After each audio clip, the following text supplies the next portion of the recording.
What's up guys, this is Miss Peer Editor and today I'm going to show you how to write an annotated bibliography step by step in MLA format. So you might have heard of this as a works cited page, except with an annotated bibliography, you'll have a paragraph after each citation to show how you use the source. So let's get started. Here's a sample annotated bibliography. So this is MLA format, the whole page is double spaced, and there are no extra spaces in between the citations or annotations. And as you can see, each second line of each citation is indented and all the lines after that as well.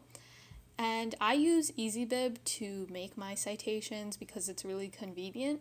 But if you're using an academic database like EBSCOhost or JSTOR, they'll actually already have the citation ready for you. So that's really easy to just plug into your annotated bibliography.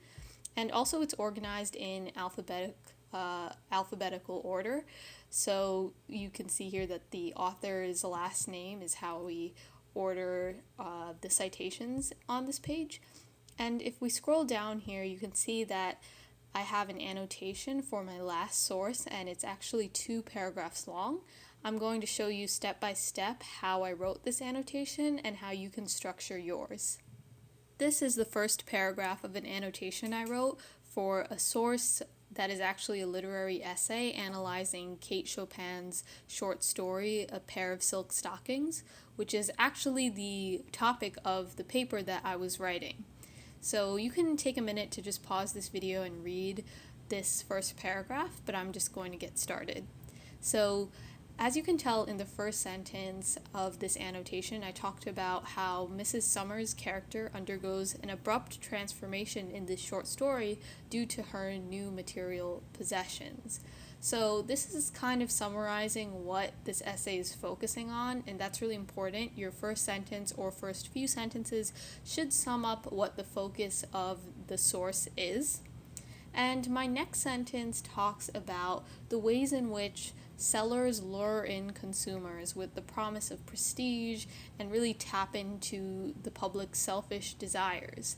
So this is just expanding on the idea I mentioned in the first sentence, the idea of Mrs. Summers' materialism. So once you talk about the summary of the text, you should expand upon the main points that are explained in the source, and also add a bit of your own analysis as well. And my third sentence talks about how the author specifically analyzes Chopin's use of sensory imagery when describing lavish items. So this is really important because I pointed out a specific detail or device that this source analyzes. So because this is a literary essay that I'm using in my annotated bibliography, I have to make sure to point out specific points that this essay analyzes in order to convey that I actually read this source, that I actually am making a connection between the topic of my paper, which is the short story, and how this source expands upon that short story. And the sentence following that kind of really delves deep into the literary device that is actually analyzed in the source. So not only am I talking about the imagery that this literary essay is analyzing or evaluating, I'm talking about how that analysis is adding value.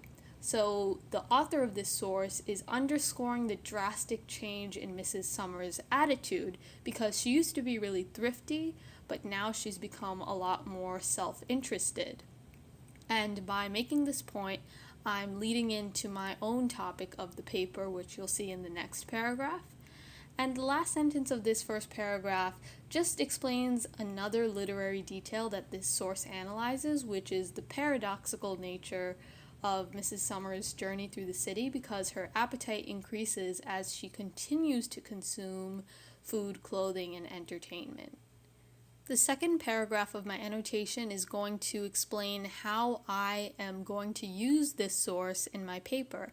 So the first sentence outlines just that. It says, Walker's analysis, so the author's analysis, will help me explain how materialistic desire can impel characters to abandon their self-sacrificing attitudes in favor of a more self-interested mindset. So right off the bat, I'm saying how I will use this source to support my thesis.